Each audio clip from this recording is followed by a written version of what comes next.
7 küsimust, millele me siis vastust otsime, kõlavad umbes nii. Lastes sageli juhtimiskoolituste alguses juhtidel pakkuda, et mis on sinu jaoks sellised keerulised asjad juhi töös, just mis puudutab inimestega tööd, siis ühel või teisel moel ikka räägitakse motivatsioonist. Ja me täna vaatamegi siis, et mis need sisemised motivaatorid on, võime neid nimetada ka mitterahalisteks motivaatoriteks ja kuidas tegelikult nende abil siis juht saaks palga kõrvalt oma meeskonda motiveerida.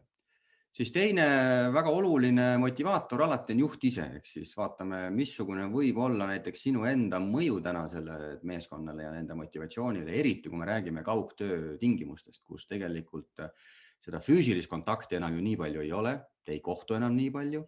Lisaks sellele füüsilisele distantsile, mis teil paljudel vähemalt on ja kes teab ju täpselt, mismoodi teie tulevikutöö saab korraldatud. Ja nüüd see, mismoodi juht suhestub oma tiimi selles uues olukorras, kui palju ta kohtub ja aga samas ka kui enesereflektiivne ta on, see mõjutab nende inimeste käekäiku ja motivatsiooni. Siis kolmandaks, kuidas luua selline õhkkond oma siis tiimis, meeskonnas, osakonnas, kus päriselt inimesed astuvad ühte jalga, et see kultuur toetaks sinu kui juhi tööd ja tekitaks pigem siis sellist sünergilist tunnet. Väga oluline küsimus, et kuidas oma inimesti rohkem võib-olla vastutama saada või nendest rohkem sellist nagu iseseisvust leida, sest et mida iseseisvamad nemad on, seda rohkem vabadust võib-olla ka sul juhina teatud asjade jaoks jääb. Alati üks väga kriitiline küsimus on tagasisidestamine, et teine argument alati, kui ma juhtimise väljakutsetest koolituse algul palun rääkida, üks on siis, kuidas oma tiimi motiveerida nende ühiste eesmärkide nimel pingutama, siis alati jookseb läbi ka tagasiside teema.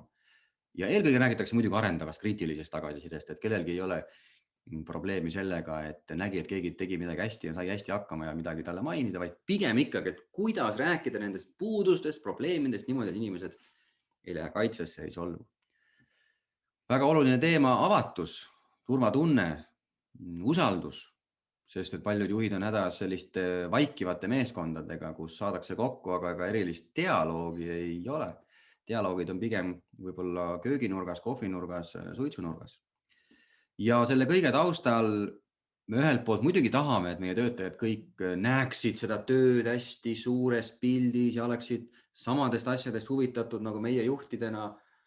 Aga samal ajal, kui sa nende inimestega räägid, siis sa võid avastada, et nende paljude töö mõtteks on tegelikult lihtsalt palga teenimine, sellepärast, et arved tuleb ära maksta ja ei tunne nad eriliselt oma arengut siin, ei tunne nad eriliselt olevat kaasatud selle kõige suhtes, ei tunne, et nende sisemised motivaatorid oleks nagu eriliselt siin puudutatud töökohas ja mõnes mõttes organisatsiooni või juhi poolt vaadatuna võibki tekkida tunne, et miks te ei ole pühendunud.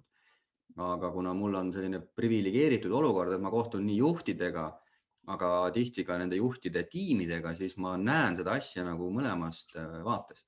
Ja seda kutsun üles ka sind täna tegema, ehk siis reflekteerima ennast täna nii juhi vaates, aga te olete kõik ju kellegi jaoks ka nii-öelda töötajad, et teil on ju oma juht ja tema juhtimisstiil kahtlemata ju mõjutab seda, kuidas moodi sina töötajana ennast tunned ja kui motiveeritud sa oled.